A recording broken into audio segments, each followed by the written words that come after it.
Prepare our hearts, our mind as well, and pour out understanding to each every one of us. Cleanse our heart, the bowl, Panginoon, ang sisigan na kung saan namin, Panginoon, ilalagay ang bawat mensahe, bawat salita mo na aming naririnig, hindi lamang sa oras na ito, kundi bawat araw na nakikinig kami ng mga salita mo. Lord, sa buhay ko na magpapayag ng iyong salita, use me, O Lord, as your mouthpiece. Bless your word, O God, and use my mouth, O God, ang salita na nagmumula lamang sa iyo, ang katotohanan lamang, Panginoon, ang siyang ating may bayag upang, O Diyos, ang mga kapatiran ko ito na makikinig, Lord, they will grow spiritually. Ang dalangin namin, Panginoon, na bawat salita mo na aming mapapakinggan, tulungan mo kami sa pamagitan ng iyong Santong Espiritu na ikapamuhay namin ito. We will obey, O God, because your word say, hearing your word without obedience is nothing. That, Lord, we thank you because we know, O God, na bawat araw na nagkakasama kami sa araw ng aming mga pahinga, nagiging makapuluhan ito. Dahil bawat salita, mga Panginoon, na aming na pinapakinggan, ito ay aming sinusunod, ina-apply sa aming mga buhay. At ikaw, O Diyos, ang nakikita sa amin sa araw-araw. At Lord, minsan pa, nagkakaisa kami na magkakapatid, inaangkin ang katagumpayan sa araw na ito, sa lugar na ito. In Jesus' name we pray. Amen.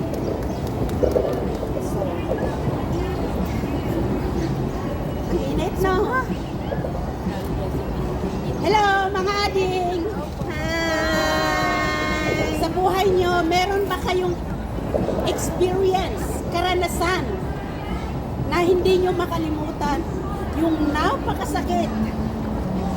Marami! Dumating ba yung punto na sinisi nyo ang Diyos? Amen. O tinanong nyo ang Diyos, bakit nararanasan mo ito? O bakit ibinigay niya ito? Diba? Dahil naririnig natin, hindi lamang sa mga unbelievers, maging sa ibang tao, maging sa pamilya natin, kung totoong may Diyos, bakit hinahayaan niyang mangyari ang kaguluhan, no, na nangyayari sa mundo? Naitanong niyo ba sa Diyos na kung buhay ang Diyos, kung totoong may Diyos, bakit ako naghihirap? Bakit ganito ang kabigat, ang cross na pasan-pasan ko? Diba? Lord, bakit mo ibinigay ito sa akin? May mga time na ganun, di ba? So, sa oras na ito, maiksi lang, pero may laman. Sasagutin natin yung mga tinatanong natin sa ating buhay from the Bible. So, ang title ng ating message ngayon, Did God Create Suffering? Nilikha ba ng Diyos ang suffering o paghihirap? Nilikha ba ng Diyos ang kaguluhan? Nilikha ba ng Diyos ang kahirapan na nararanasan natin? So bago ang lahat, alamin natin kung ano ang ibig sabihin ng suffering. So what is suffering? Suffering is when you feel pain. No? When you feel pain or distress, either in your body or in your emotions. So, it can be physically or emotionally. So, physically, like yung injury, di ba? Pag nasugatan ka, di ba? Nasasaktan ka, so you suffer pain, no? Or kaya may wounds, no? Or sicknesses, yung may sakit at karamdaman. Di ba sila nagsasuffer? Nagsasuffer. So, suffering yun. So, sa emotional naman, sa emotion, like, yung sadness, yung pag nag-break kayo ng mahal mo, naghiwalay kayo, may binitray ka o na-discourage ka, di ba? At yung nararamdaman mo? Lonely? Sad? Pag walang pera, nai-stress ka. No? Emotional suffering yon, no? At yung fear, even fear. No? Kung nakakaramdam ka ng fear, suffering din yon. So, suffering is either physically or emotionally. So, para masagot yung itinatanong natin sa Diyos, no? Na, at minsan, di ba, naitanong din natin sa ating sarili, pinagko-compare natin yung tayo nung nasa mundo tayo at nung nasa Diyos na. But sabi mo, bakit nung nasa mundo pa ako, wala pa ako sa pananampalataya, hindi ko naranasan yung ganito, di ba? Pero ngayon na nasa Kristo na ako, parang mas worse, di ba? Mas dumami yung pinapasan mo, yung nararamdaman mo, sakit, yung pain, discouragement. Kaya hindi natin maiwasan na mapatanong sa Diyos, Lord, bakit ako ba? Why me, Lord? Naglilingkod naman ako sa iyo. Tapat ako sa iyo. Ginagawa ko naman ang kalooban mo, ang lahat ay pinapagawa ko. Pero bakit? So, tandaan natin mga kapatid, na sa mundong kinagagalawan natin, hindi lamang ang Diyos ang nandito. Dalawang espiritu. Spirit of God. Sino yung kaaway ng Diyos? Si Satan. No? Kaya, may dalawang espiritu. Tandaan natin. Spirit of God and Spirit of Satan. So, because God is Spirit, Satan is Spirit, therefore, they were true flesh. No? Nagtatrabaho sila sa pamagitan ng flesh, katawan. Kaya may ginagamit ang Diyos, may ginagamit din si Satan. So in simple terms, suffering is anything that makes you feel hurt, uncomfortable, or unhappy. So, don't we think that suffering is already a part of our lives? Naniniwala kayo na ang pag suffering ba sa Tagalog, paghihirap? Parang gano'n pagdurusa ay bahagi na ng ating buhay. So, example, someone experiences suffering after breakup, feeling sad and lonely. O kaya, yung maging sa anong estudyante tayo, di ba? Pag-exam, no? Nagsasuffer din tayo. Lalo na pag-bagsak. Ginawa mo na lahat. Bagsak pa rin. Yung pinag-aralan mo, hindi lumabas. And a person feels suffering when they don't have enough money. Ito, pag wala tayong pera, nai-stress tayo. Suffering din pala yun. No? Siyempre, lalo na pag nandiyan na yung Judith. Si Judith. Andan na yung Judith. No? Yung, di mo na alam, Judith na nga, meron pang mga lending. Hindi mo naman divide. Hindi mo alam kung nasaan. Ang okay lang tayo na makatulog. Okay lang tayo dahil may sinasahod, no? Pero ako nai-stress ako sa Pilipinas. Sabi ko, yung mga kapatid ko, nababalitaan ko, may mga lending, wala namang source of income. Sabi ko, ano ba yan? Ikaw tuloy ang nai-stress. Ha? Ang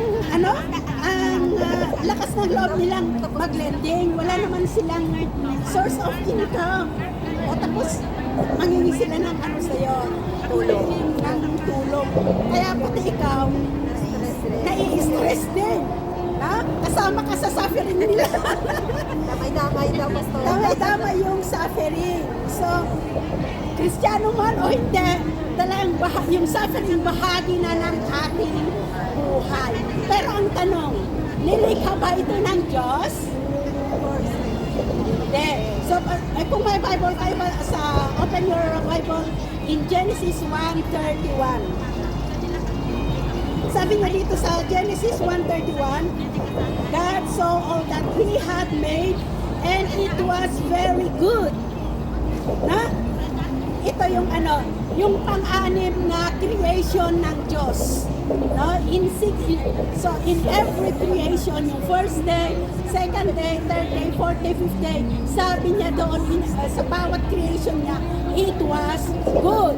So dito sa pang-anim, last day ng kanyang creation, sabi niya, nakita ng Diyos na lahat ng kanyang nilikha ay good. So, walang bad. No, lahat ng nilikha, so tandaan natin, lahat ng nilikha ng Diyos ay mabuti. So therefore, yung suffering na nararanasan natin, hindi kasama sa nilikha ng Diyos. So, Tao lang ang may gawa pala. tao lang, no? Ang kaaway. Tao lang ang may gawa. Ang nilikha ng Diyos, lahat ay mabuti. Ang lumilikha ng bad ay ang kanyang kaaway. So, ang kanyang kaaway, pero tayo nagpapagamit. No? So, therefore, suffering was not part of God's original creation. So, yung original design ng Diyos para sa atin, sa paglikha niya, walang suffering. Ang paghihirap natin, o pagdadalamhati natin, yung stress natin, hindi kasama sa nilikha ng Diyos, even kamatayan. So, sisihin pa ba natin ng Diyos? Maliwanag na lahat ng kanyang nilikha ay mabuti. Wala siyang nilikha na bad. So, mapapatanong lang tayo, pero tingnan natin yung ibang plano ng Diyos. So, maliwanag yung original na design ng Diyos. No? He created everything was good. No suffering, even death. No? So, dito tayo sa Romans 5:12. How does sin affect the world and the people today? Paano napektuhan ng kasalanan ang mundo at maging tayo sa ngayon? Sabi niya sa Romans 5:21, therefore just as sin entered the world through sin, and in this way death came to all people because all sin. So, suffering entered because of sin, not God's design. Nagkaroon ng kamatayan, maging ang suffering dahil sa kasalanan ng tao because of disobedience. Sa katigasan ng ulo ng tao, nararanasan ang suffering. So, makita natin yung una, yung design ng Diyos, lahat that He created was good. So, dahil sa kasalanan ng tao, nakakaranas tayo ng kamatayan at suffering. So, originally, God never designed na mag-suffer ang kanyang mga nilikha. So, sa Lamentation 3:33, God's heart for humanity. For He does not willingly bring affliction or grief to anyone. So, makita natin dito, sino ito for He does not? So, He dito ay ang Diyos. Ang Diyos, sabi niya, hindi niya kusang pinahirapan o ang mga anak ng mga tao ay sinasaktan. Ang Diyos hindi natutuwa o nagagalak kung ang kanyang mga nilikha ay nagsasuffer. Dahil hindi ito yung kanyang design o kanyang plano. So, kung nagsasuffer tayo, nasasaktan tayo,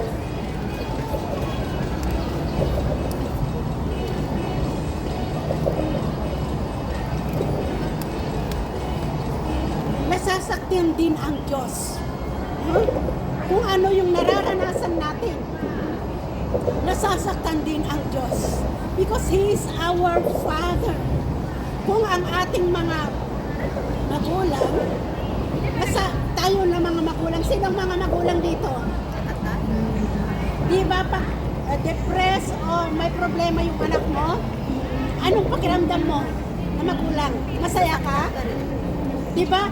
Kulang na lang sabihin mo sa Diyos na, Lord, yung pasan-pasan na kahirapan ng anak ko, ibigay mo na sa akin. Dahil kung ano yung nakikita mo, yung naghihirap yung anak mo, naghihirap ka rin. Ikaw na magulang ang mas nasasaktan. So, how much more to our Heavenly Father? He gave His only Son. Ibinigay niya ang kanyang bugtong na anak upang maghirap, ipako sa cross. Dahil sa pagmamahal niya sa atin, para sa ating mga kasalanan. So, kung tayo ay naghihirap din ang kalooban ng Diyos. Dahil hindi yun ang kanyang plano para sa atin. Kaya, sisihin pa ba natin siya? Sa nararanasan natin na kahirapan o pagdadalamhati? Hindi na ngayon. Dahil naliwanagan na tayo na hindi ito ang plano ng Diyos sa buhay ng bawat isa. Ang plano ng Diyos para sa atin ay good. No? Magkaroon ng masayang pamilya, magkaroon ng masayang relasyon, magkaroon ng masayang buhay, maginhawang buhay. No? Magkaroon ng magtagumpay tayo sa lahat ng ating mga plano. Yun ang nais ng Diyos. Pero dahil may kaaway, may humahad lang. No? Siya ang tinig sa ating dinadaraanan o daraanan. Kaya, lahat ng ito, sa mga nararanasan natin, may purpose. Di po ba? Dahil, sabi nga natin, di ba, yung pag nagko-comfort tayo, sa mga, lalo na yung may mga malulubhang, may sakit, o sinasabi natin, o yung mga ibang, may mabibigat na sitwasyon, mga problema. Ang comfort natin, hindi ibibigay ng Diyos yan, kapatid. Kung hindi niya alam na hindi mo kaya, ibinigay niya yan, God allow it because He knows you can overcome. Ganon din po ba? O sinasabi natin, may purpose ang Diyos kung bakit niya inalaw na mapagdaanan mo yan, maranasan mo yan. So, sa susunod, tandaan natin na God does not delight in human suffering. Hindi natutuwa, hindi nalulungkot ang Diyos sa mga paghirap o sa suffering na ating nararanasan. So, may pag-asa ba? Is there hope? Ito yung purpose ng Diyos. In Romans 8:28, and we know that in all things, God works for the good of those who love Him. Ulitin natin. And we know that in all things, sa lahat ng bagay, ang Diyos ay nagtatrabaho ng mabuti for the good of those who love Him. So, sa mga nagmamahal sa Diyos, sabi niya, God works for the good for all those who love Him, who have been called according to His promise. So, God has a purpose for everything. Sa lahat ng bagay, sa suffering na ating nararanasan, may purpose ang Diyos. Halimbawa, naglalakad ka sa daan, bigla kang nadapa. So, all of a sudden, nakita mo, may rumaragasang sasakyan, mabilis na sasakyan, na kung hindi ka nadapa, nabangga ka. So, sa pagkatapa mo na yon, nagasgasan ka, nasugatan yung tuhod mo, kamay mo. So, nagasgasan ka, natumba ka, may purpose pala. Doon mo ma-realize na kung hindi ka nasaktan, napahamak ka. So, ganun din sa mabuhay natin. Sino dito ang may nakirelasyon ng 10 years, o less than, tapos nag-break up kayo? No? Sa break up nyo yung nag-suffer ka, ang sakit, di po ba? Minahal mo siya ng todo-todo, tapos nag-break up kayo, pero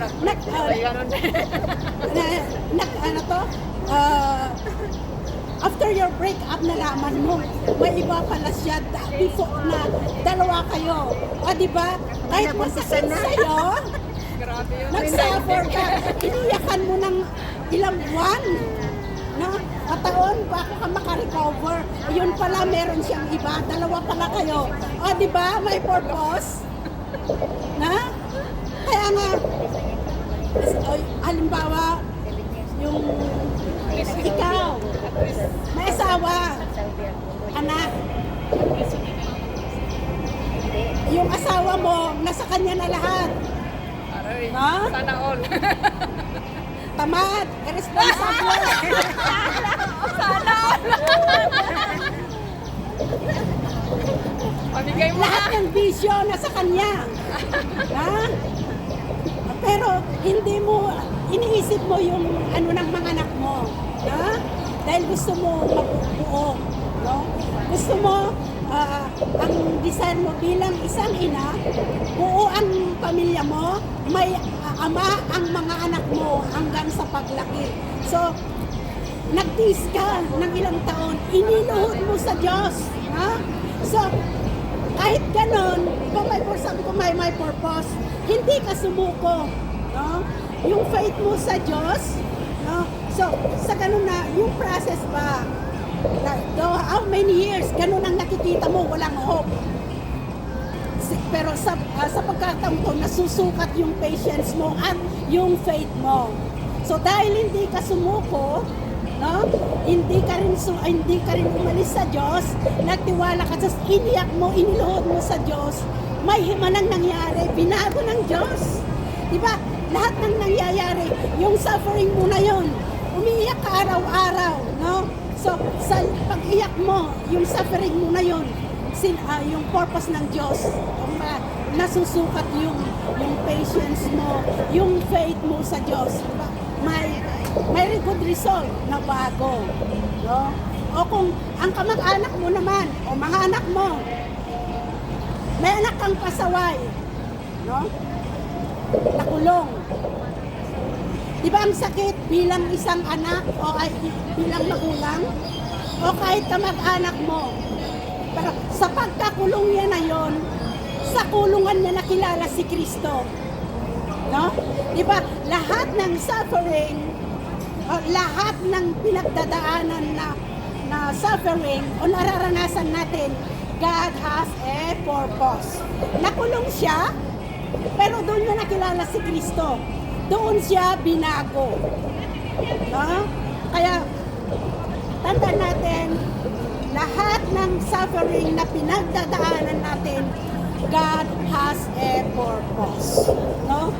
May purpose ang Diyos. So katulad yung mga kapatiran natin, o mga kababayan natin, mga OFW. Di ba yung iba, maldita yung mga amo, tapos ilang buwan pa lamang sila na-terminate. So, sa pagka-terminate nila na yon, God has a purpose. No? Na-terminate sila, but God prepared them the best employer. Ha? Yung kahit ilang buwan lamang sila dito, hindi pa sulit yung ginastos nila na galing Pilipinas, agency fee, mga pasapasahe. Pero para sa kanya, siyempre masakit, ano? Hindi mo pa nabayaran yung utang mo sa Pilipinas, na-terminate ka na, anong pakiramdam mo? Masakit, di ba? Magsasuffer ka. So, but God has a purpose. The better, the best. Binigyan ka ng, at the last moment pa, no? Na yung hindi mo inaasahan na magkakaroon ka ng amo, binigyan ka ng amo. The best amo pa, di ba? Kaya nga sabi natin, in everything na suffering na nararanasan natin, God has a purpose. My purpose. No? Iiyak man tayo, magsasuffer man tayo ngayon, but God will provide solution. Kaya, sa mga nararanasan natin na suffering and pain, no? My purpose ang Diyos. So, tandaan natin na ang buhay natin sa mundong ito, bahagi na yung suffering. But there is always a solution from our Heavenly Father. So, God has a purpose for everything. Lalong-lalo na sa mga anak natin. Silang mga may anak dito na walang pasaway.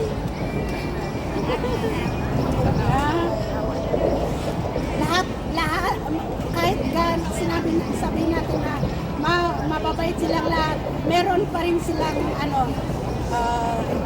kakulangan. No?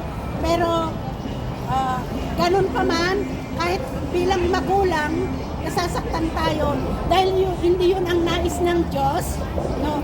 But God is moving. God is working in His own ways. At balang araw makikita natin, kaya pala ganito yung anak ko ngayon, o kaya pala nararanasan ko ang ganito ngayon dahil may purpose, may ginagawa ang Diyos na hindi natin nakikita. So, sa 1 Timothy 2:4, sabi niya dito, who wants all people to be saved and to come to a knowledge of the truth. So, God wants all people to be saved and to come to the knowledge of truth. So, ang nais ng Diyos sa ating lahat, maligtas. So, walang kamatayan, walang suffering. So, how can people be free from suffering? Paano tayo makakalaya sa suffering? No? By knowing the word of truth, the word of God. Kung alam natin, kung meron tayong kaalaman sa katotohanan o salita ng Diyos, di ba iyon yung panlaban natin, no? Iyon yung sword natin sa ating mga pinagdadaanan na suffering, pain. Para ma-overcome natin ito. So, tandaan natin, makakalaya lamang tayo sa suffering, sa discouragement, no? Sa lahat ng pinapasan natin kung meron tayong anong hawak natin? Ito. Ito lamang ang ating sword, the word of God, the word of truth. So, ano yung meron bang may pangako ng Diyos sa atin, no? Sabi niya sa Revelation 21:4, He will wipe every tear from their eyes. There will be no more death, or mourning, or crying, or pain. So, sabi niya dito, papahirin niya ang bawat luha sa ating mga mata, at hindi na magkakaroon ng kamatayan, hindi na magkakaroon ng pagdadalamhati o pagtanis man o kirot man. So,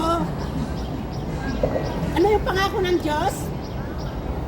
Papahiran niyang ating mga luha, wala nang kamatayan, wala nang pagdadalamhati o kirot. No?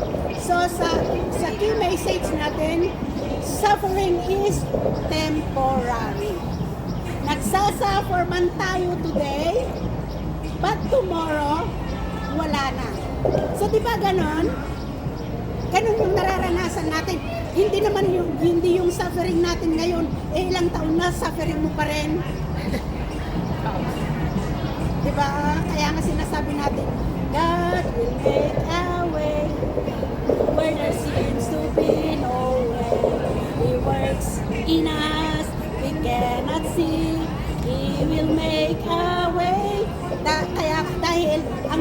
suffering natin, ang pain natin, ang stress natin ay temporary. Yung stress ka dahil wala kang pera, di ba temporary yun? Dahil makakaremedyo ka naman, Dahil nakapunang sahod na naman. makakautang ka naman. May lolo primo. Ang takbuhan natin dito, ang dami. Si Uncle Primo, si Auntie Hazy, si Public UA. So, tandaan natin, suffering is temporary. God did not create suffering. Hindi nilikha ng Diyos ang ating pagsa-suffer. Ano pa? God will completely remove pains, tears, and death. So, ito yung panghawakan natin in Revelation 21:4. Ito yung second coming ni Yesu Cristo. No? He will wipe away your tears. Ano, papahirin niya ang ating mga luha. Hindi na tayo masasaktan. Hindi na tayo iiyak. Wala na tayong problema. Sino ang who is hoping? Nag-hope ba kayo? Umaasan ba kayo na darating yon? Mararanasan natin yon? No? Na hindi na wala na. Ang gagawin na lang natin is mag-worship sa Lord. No? Sasayaw-sayaw na lang doon. Dahil hindi na tayo makakaranas ng sakit. Lalo-lalo na tayong mga magulang. Ang dami tayong mga sakripisyo. No? Sinong mga magulang dito hindi nakaramdam ng sakit? Hindi nagsuffer o hindi nagsasuffer? Taas ang kamay, bigyan natin ng medalya. Ako sana, kaya lang ako pwede. Kahit di ba? Diba? Ang dami. Doble pa. Pero pag malampasan mo yung suffering na yon, mapapatanong ka na lang sa sarili mo. Umaamis ka sa sarili mo. No? Na paano ko kaya nakaya na nalampasan ang lahat? O bakit ngayon hindi ko na maramdaman yung sakit? No? Dahil nandyan ang ating Diyos Ama, ang ating Ama. No? Hindi man natin nakikita on how He works. No? He works in mysterious way. Kaya ito ang tandaan natin mga atin. Ang suffering natin na nararanasan, temporary. No? Dahil dahil hindi ito ang disenyo ng Diyos sa buhay ng bawat isa. Hindi ito ang nais ng Diyos para sa atin na mga anak niya. Pero tandaan natin may kondisyon. Sabi niya, God works, no? For ng mabuti para sa mga nagmamahal sa Kanya. Meaning, sumusunod sa Kanyang mga salita, sa Kanyang mga utos. So, alam mo, yung iba, ang hirap paliwanagan. Yung may mga, lalo, yung kapatid ko kasi, sabi niya, kasi, na may stroke, tapos later, nalaman niya na may tumor yung utak. Ang sabi niya sa akin, gaano na ba kalaki ang kasalanan ko sa Diyos at pinaparusahan niya ako. So, di ba ganun ang naririnig natin? Pinaparusahan daw ng Diyos.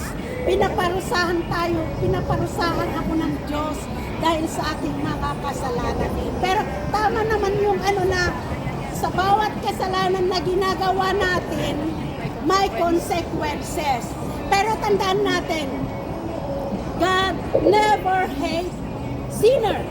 Dahil we are all sinner.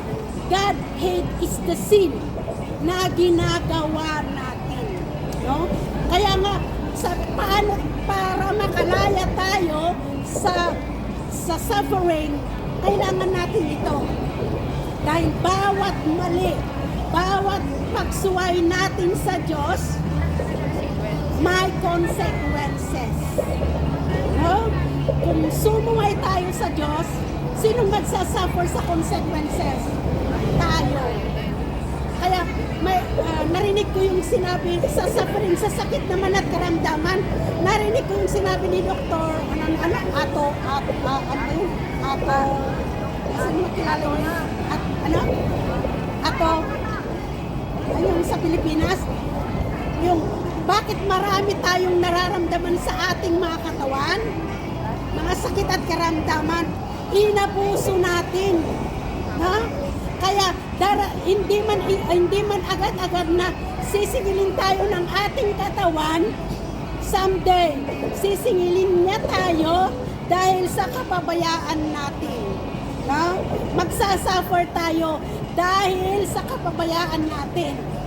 No? Mga kababayan natin, di ba maraming umuwi na bangkay?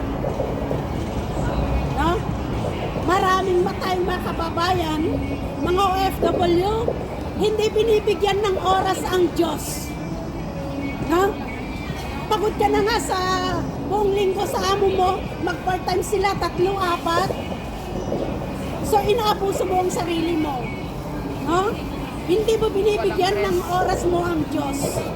So, yung consequences, magsasuffer tayo later. So, sino may kasalanan? Tayo. Tayo. Dahil hindi nga ito ang design o hindi nga ito ang nais niya para sa atin. Kaya tandaan natin, yung suffering natin, maiwasan natin kung dala-dala natin ang salita ng Diyos. Ito yung sword natin. No? Dahil ang mga suffering na yan, madalas nagmumula sa kaaway. No? Sa kaaway ng Diyos nagmumula ang suffering. No? Kaya magpakatatag tayo at tandaan natin, ang suffering natin pan-temporary lamang. No? Dahil ang design ng Diyos sa bawat isa sa atin magkaroon ng masaganang buhay, masayang buhay, matagumpay, healthy, walang kamatayan. Ayaw niyang nakikita na umiiyak tayo. Nasasaktan ang kanyang mga anak. Nagsasuffer ang kanyang mga anak. So, ito lang, maiksi lang. Ano yung una? God's create, yung origin na create ng Diyos, walang suffering. No? God created everything was good. Pangalawa, ano yung pangalawa?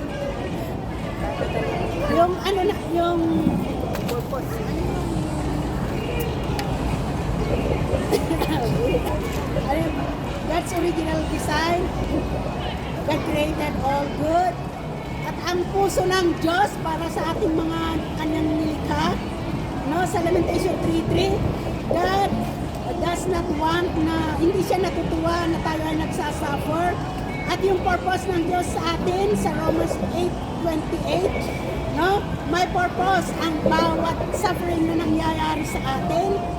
At yung hope natin, yung ninanais ng Diyos, no, ito yung pangako niya sa atin sa Revelation 21:4, papahirin niya ang lahat ng ating luha, wala nang kamatayan, wala nang kirot, hindi na natin mararamdaman yon. Ito ang kanyang pangako at panghawakan natin. So, may tumimo, may naintindihan tayo mga atin? So, sa suffering natin, huwag na natin sisihin ang Diyos. No? Umpisa ngayon, kung sinisisi natin ang Diyos, ngayon alam na natin, wala siyang kasalanan. Nagsasuffer man tayo, sisihin mo sarili mo. Dahil naging marupok. Matigas ka, sway ka, marupok ka. Sinabi na ngang bawal, Ginawa pa. ginawa mo pa. Masaway ka. Sinabi na ngang wag, ginawa mo pa rin. Sabi ng doktor nga, iwasan mong kumain ng taba, ganito. Masarap ang taba. Masarap eh. Kaya nagsasuffer ka. Ang sakit ng tuhod, ang sakit ng ano. Eh, sabi na nga, bawal. Eh, sino ngayon ang Sino ang ngayon ng sarili? ang nagsasuffer, di ba tayo? Kaya tandaan din natin, sa bawat suffering na nararanasan natin, ang laki yung part natin. Ha? Walang ibang sisihin, sarili mo. Nagdesisyon. Sa ikaw ang dapat sisihin, hindi ang Diyos. So, napakaliwanag na. Huwag tayong maging pasaway. Sumunod tayo kung ano yung sinasabi ng ating Diyos. So, hopefully, tingin mo na sa atin, sa ating isipan. Huwag tayong maging pasaway. Maging masunurin sa salita ng Diyos. Amen? Amen.